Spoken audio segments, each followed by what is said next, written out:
चलिए नमस्कार, आप सभी को स्वागत है हमारे इस फिजिक्स टॉनिक के यूट्यूब चैनल पर।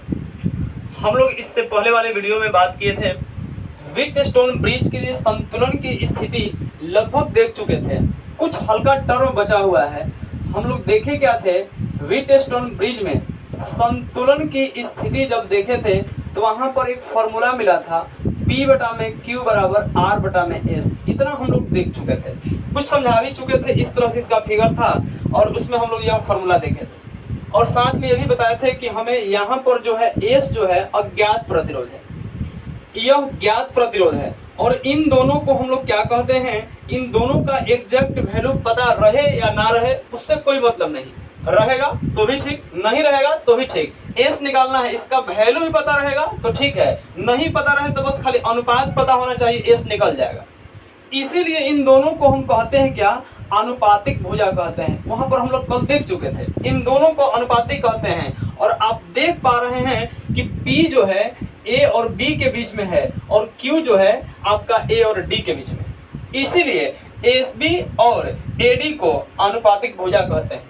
R आपको एकदम पता होनी चाहिए, यानी कि R जो आपका BC भुजा है इसको हम लोग ज्ञात भुजा कहते हैं। और आप S जो S है S CD के बीच में है, इसलिए इसको अज्ञात भुजा कहते हैं। इन दोनों को अनुपातिक, इसको ज्ञात, इसको अज्ञात कहते हैं। थोड़ा गौर करिएगा, ध्यान देना बस, और ध्यान दीजिए, समझिए। जैसे है क्या, हम लोग संतुलन की स्थिति में एक बात देखे थे कि अगर संतुलन की स्थिति होगा तो गैल्वेनोमीटर में जो धारा शून्य होगा, उससे धारा का प्रवाह नहीं होगा, इससे कोई धारा प्रवाह नहीं होगा। अगर शून्य विक्षेप की स्थिति में होगा तो इससे कोई धारा नहीं जाएगा। तो कहता है कि अगर इसमें धारा नहीं होगा, इसका मतलब अगर गैल्वेनोमीटर, इसका मतलब क्या हुआ कि अगर व्हीटस्टोन ब्रिज संतुलन की स्थिति में हो, यदि व्हीटस्टोन ब्रिज संतुलन की स्थिति में हो तो कहता है कि इससे धारा नहीं जाएगा। और संतुलन की स्थिति में होगा तो यह जो आपका सेल लगा हुआ है और यह आपका गैल्वेनोमीटर लगा हुआ है, इन दोनों को अगर एक्सचेंज कर दें, एक्सचेंज के मतलब गैल्वेनोमीटर के जगह पे सेल और सेल के जगह पे गैल्वेनोमीटर, एक दूसरे में परिवर्तन कर दें, बदल दें, एक्सचेंज कर दें, तो इसके संतुलन पे कोई प्रभाव नहीं पड़ता है, यानी कि कोई इफेक्ट नहीं पड़ेगा। P बटा में Q बराबर R बटा में S होगा। कब? जब संतुलन की स्थिति होगा तब। मतलब क्या कह रहा है कि यदि संतुलन की स्थिति में व्हीटस्टोन ब्रिज हो तो गैल्वेनोमीटर और सेल में आपस में एक्सचेंज करने से इसके संतुलन पे कोई प्रभाव नहीं पड़ता है। और इसीलिए हम देख रहे हैं क्या कि यह जो गैल्वेनोमीटर लगा है BD विकर्ण के अनुदिश लगा है, यह विकर्ण BD के अनुदिश है। और जो सेल लगा है आप देख पा रहे हैं कि यह सेल जो है AC विकर्ण के अनुदिश है। जो गैल्वेनोमीटर है BD के अनुदिश है और जो आपका सेल लगा हुआ है AC के अनुदिश है। और इनको आपस में एक्सचेंज कर रहे हैं तो कोई प्रभाव नहीं पड़ रहा है, इसीलिए BD और AC को संलग्न भुजा, इसको संलग्न भुजा या संयुग्मी भुजा कहते हैं। माने एक दूसरे से लगा हुआ है, कोई परिवर्तन करने से इसमें कोई प्रभाव नहीं पड़ता है। कहता है क्या कि BD और AC को संलग्न भुजा या संयुग्मी भुजा कहते हैं। इसमें अगर संतुलन की अवस्था में होगा तो इसमें एक्सचेंज करने से संतुलन पे कोई प्रभाव नहीं पड़ता है। तो आप स्टार में लिख सकते हैं कि यदि व्हीटस्टोन ब्रिज संतुलन की स्थिति में हो तो सेल और गैल्वेनोमीटर को आपस में स्थान परिवर्तन करने से व्हीटस्टोन ब्रिज के संतुलन पे कोई प्रभाव नहीं पड़ता है, इसलिए BD और AC को संलग्न भुजा या संयुग्मी भुजा कहते हैं। इतनी बात आपका क्लियर हो चुका। कल हम लोग यह देख चुके थे अनुपातिक, ज्ञात, अज्ञात, ये दोनों जो हो गया आपका जो विकर्ण है BD और AC संलग्न या संयुग्मी कहते हैं। थोड़ी बात समझना है, ध्यान देने की जरूरत है। यहाँ से हो देखिए है क्या, यहाँ पर बार बार आ रहा है संतुलन की स्थिति, यही संतुलन की स्थिति बार बार आ रहा है। अब इससे आपका फिगर टाइप का क्वेश्चन पूछेगा और इसके आज इसको लगभग हम लोग कवर करेंगे और तब इसके बाद हम लोग 5-6 ऑब्जेक्टिव चलाएंगे खाली व्हीटस्टोन ब्रिज से। हर तरह का क्वेश्चन हम देखें कि किताब में आपका कई किताब चेक किए हैं, उसमें खूब 3-4 क्वेश्चन, ज़्यादा नहीं था, 2-3 क्वेश्चन था। इससे ज्यादा क्वेश्चन है ही नहीं व्हीटस्टोन ब्रिज का। खूब क्वेश्चन होगा तो व्हीटस्टोन ब्रिज से ज्ञात किया जाता है तो प्रतिरोध, या इससे भी हल्का सा आगे होगा तो कह देगा कि व्हीटस्टोन ब्रिज से ज्ञात करते हैं उच्च प्रतिरोध निम्न प्रतिरोध दोनों, इनमें से कोई नहीं। तो आंसर हो जाएगा दोनों इसमें, क्योंकि इसमें निम्न भी और उच्च भी दोनों प्रतिरोध निकालते हैं। तो यह तो हो गया आपका सिंपल, और एक आध क्वेश्चन रहेगा उसको हम लोग देख लेंगे। बाकी हम 5-6 क्वेश्चन मतलब खुद से सेट किए हैं, कुछ क्वेश्चन जेई का और नीट का निकाल के हम हल करेंगे। 5-6 क्वेश्चन है लगभग, उसको कर लेंगे। आज लगभग एक टॉपिक हम लोग को देख लेना है जिसका नाम है इसमें आपका नाम है व्हीटस्टोन ब्रिज की सुग्राहिता। आज बस यही देखना हम लोग का, व्हीटस्टोन ब्रिज की सुग्राहिता, व्हीटस्टोन ब्रिज की सुग्राहिता, sensitivity of Wheatstone bridge, sensitivity of Wheatstone bridge, ये देखना हम लोग का। देखो कहता है क्या, सुग्राहिता के मतलब कितना अच्छा काम करता है उसको हम लोग सुग्राहिता कहते हैं। सुग्राही है, सेंसिटिव है, उसको सेंसिटिविटी कहते हैं, सुग्राहिता कहते हैं। तो इसमें देखिए 3 प्रतिरोध है, आर, पी और क्यू। यह तो अज्ञात है, हम लोग का ज्ञात तो यही तीनों है, और यही तीनों के हम बताए थे कि खुटखुटाते हैं, कभी पी को, कभी क्यू को, कभी आर को, और तब तक खुटखुटाते हैं जब तक यहाँ जी 0 पर ना चल जाए, इसका जो सुई है 0 पर ना चल जाए। तो यही तीनों में कहता है क्या कि यदि इन तीनों प्रतिरोध में यानी कि व्हीटस्टोन ब्रिज में लगे तीनों प्रतिरोध में अल्प परिवर्तन करने से, यानी कि हल्का सा भी चेंजिंग करेंगे तो गैल्वेनोमीटर में अधिक विक्षेप होगा, तो उसको कहते हैं कि गैल्वेनोमीटर की या आपका जो व्हीटस्टोन ब्रिज की सुग्राहिता है।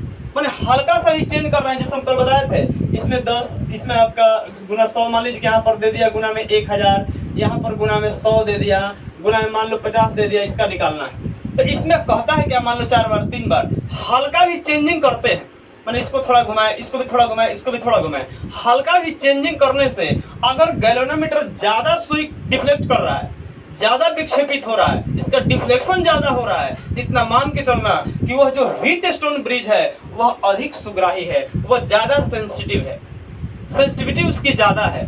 इस बात पर निर्भर करेगा कि आप कितना इसमें परिवर्तन कर रहे हैं। तो हल्का भी परिवर्तन करने से ज्यादा हो रहा है, तो ज्यादा परिवर्तन करने से और ज्यादा होगा। तो इसमें परिभाषा क्या दिया जाता है कि यदि व्हीटस्टोन ब्रिज में लगे प्रतिरोध में अल्प परिवर्तन करने से, व्हीटस्टोन ब्रिज के यदि व्हीटस्टोन ब्रिज में लगे प्रतिरोध में अल्प परिवर्तन करने से यदि उसके गैल्वेनोमीटर में अधिक विक्षेप होता है तो उसे व्हीटस्टोन ब्रिज की सुग्राहिता कहते हैं। यदि व्हीटस्टोन ब्रिज में लगे प्रतिरोध में अल्प परिवर्तन करने से उसमें लगे गैल्वेनोमीटर में अधिक विक्षेपण होता है, अधिक विक्षेप होता है, तो उसे व्हीटस्टोन ब्रिज की सुग्राहिता कहते हैं। मतलब डिफ्लेक्शन ज्यादा होगा, हल्का भी चेंजिंग करने से, हल्का भी चेंज करेंगे डिफ्लेक्शन ज्यादा हो रहा है, तो मान के चलना है कि ज्यादा सेंसिटिव है, वो बढ़िया काम कर रहा हो। और यह ध्यान देना है कि यह इस बात पर निर्भर करेगा कि अगर यह देखो, हम तो यहाँ पर सबको अलग अलग किए हैं, यहाँ 1000 किए, 100 किए, 50 किए, अगर तीनों के तीनों अगर एक ही कोटि का हो, मान लो कि सब में गुना 100 दिले है, आपकी मर्जी, सब में गुना में 50 कर दीजिए, हो सकता है सब में गुना में 1000 कर दे। तो अगर एक ही कोटि का तीनों रहेगा तो कहा जाता है कि व्हीटस्टोन ब्रिज अधिक सुग्राही होता है, बढ़िया काम कर देगा।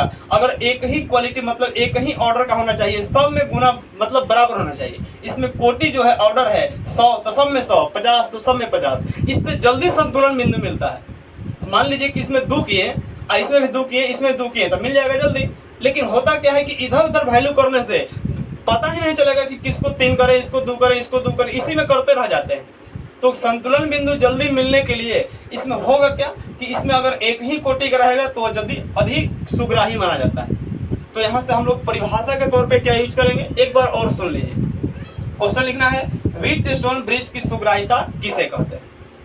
लिखता है, करेंगे क्या, यहाँ पर भाषा क्या बोलेंगे हम लोग, यहाँ से जोड़ेंगे कैसे। लिखना है कि व्हीटस्टोन ब्रिज में लगे प्रतिरोध में अल्प परिवर्तन करने से उसमें लगे गैल्वेनोमीटर के सुई में अधिक विक्षेप होता है तो उसे व्हीटस्टोन ब्रिज की सुग्राहिता कहते हैं। Full stop. फिर लिखना इसके बाद, यदि प्रतिरोध एक ही कोटि का हो, यदि प्रतिरोध एक समान का कोटि का हो तो व्हीटस्टोन ब्रिज की सुग्राहिता अधिक होती है। क्वेश्चन इससे ऑब्जेक्टिव दिया हुआ है कि व्हीटस्टोन ब्रिज की सुग्राहिता अधिक होती है जब सभी एक ही कोटि का हो, सभी अलग अलग कोटि का हो, दोनों इनमें से कोई नहीं। तो ध्यान रखना है कि एक ही ऑर्डर का रहेगा, सब में एक ही से गुणा किया रहेगा तो उसमें अधिक सुग्राही होता है, अधिक सेंसिटिव होता है। इतनी बात आपका था व्हीटस्टोन ब्रिज। आप इसको अपने कॉपी में नोट कीजिएगा। हम लोग कल फिर इसके बारे में बात करेंगे। बस एक क्लास और इससे रिलेटेड हम लोग चले, एक नहीं कम से कम 2 क्लास चलेगा, छोटा छोटा 2 क्लास चलेंगे। एक क्लास हो जाएगा ऑब्जेक्टिव का, क्योंकि ऑब्जेक्टिव तो सेट है लेकिन देखने में लग रहा है ऑब्जेक्टिव, लेकिन थोड़ा टाइट क्वेश्चन है, उसको थोड़ा सोचना पड़ेगा।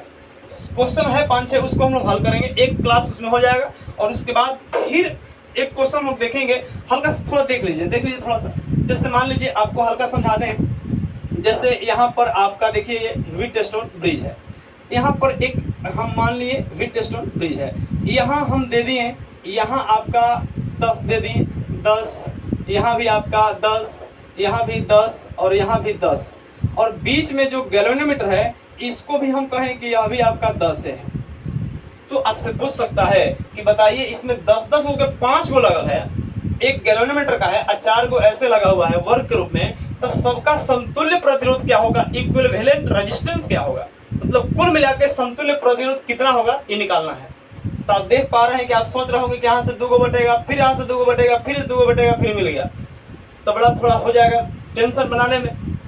तो आपको ऐसा नहीं सोचना है कि नहीं बनेगा, हर तरह के क्वेश्चन बनेगा, थोड़ा होगा क्या सोचना पड़ेगा, यहाँ थ्योरी का यूज करके बनेगा। आपको सबसे पहले चेक करना है कि P बटा में Q बराबर R बटा S है कि नहीं। आप जान रहे हैं कि यह P है, यह Q है, यह R है, यह S है। तो P बटा Q के मतलब 10 बटा में 10, इधर R बटा S मतलब 10 बटा में 10। आप देख पा रहे हैं कि 1 बराबर 1, यानी कि दोनों का ही वैल्यू बराबर है। P बटा Q जो वही R बटा S है। अगर P बटा Q R बटा S होगा तो यह तभी बराबर होता है जब संतुलन की स्थिति में होता है, ये हम देख चुके थे। और संतुलन की स्थिति में होने पर इससे धारा का प्रवाह नहीं होता है, बीच वाला से धारा नहीं जाता है। जब बीच वाला से धारा जाएगा ही नहीं तो रेजिस्टेंस का कोई प्रभाव पड़ेगा ही नहीं, इसलिए बीच वाले को हटा देते हैं। और जैसे ही यहाँ हटाएंगे तो ये 10 माने थे, यहाँ 10 माने थे, यहाँ भी 10 है और यहाँ भी 10 है, तो कुछ करना नहीं है। ये दोनों देख रहे हैं कि एक ही रास्ता में है तो श्रेणी में, ये दोनों एक ही रास्ता में है तो श्रेणी में, और दोनों को श्रेणी और दोनों को श्रेणी फिर समांतर, आंसर आ जाएगा, कुल रेजिस्टेंस निकल जाएगा इसमें। लेकिन टेंशन कब होगा, जब अगर बराबर ये दोनों नहीं रहेगा तब। उसका जब मान लो कि यहाँ 10 दे दिया, यहाँ 5 दे दिया, और यहाँ 5 दे दिया, यहाँ 10 दे दिया, बराबर नहीं है, इसमें 2 आएगा, अगर में 1 बटा 2 आएगा, तो इसमें आपको थोड़ा 3 पेज का बनेगा, वो बहुत लॉन्ग क्वेश्चन हो जाएगा वो, तो उसको भी हम लोग देख लेंगे, वो देखेंगे। पहले हम लोग इससे पहले ऑब्जेक्टिव सॉल्व करेंगे। बाकी धन्यवाद, बेस्ट ऑफ लक, मिलते हैं नेक्स्ट वीडियो में, धन्यवाद।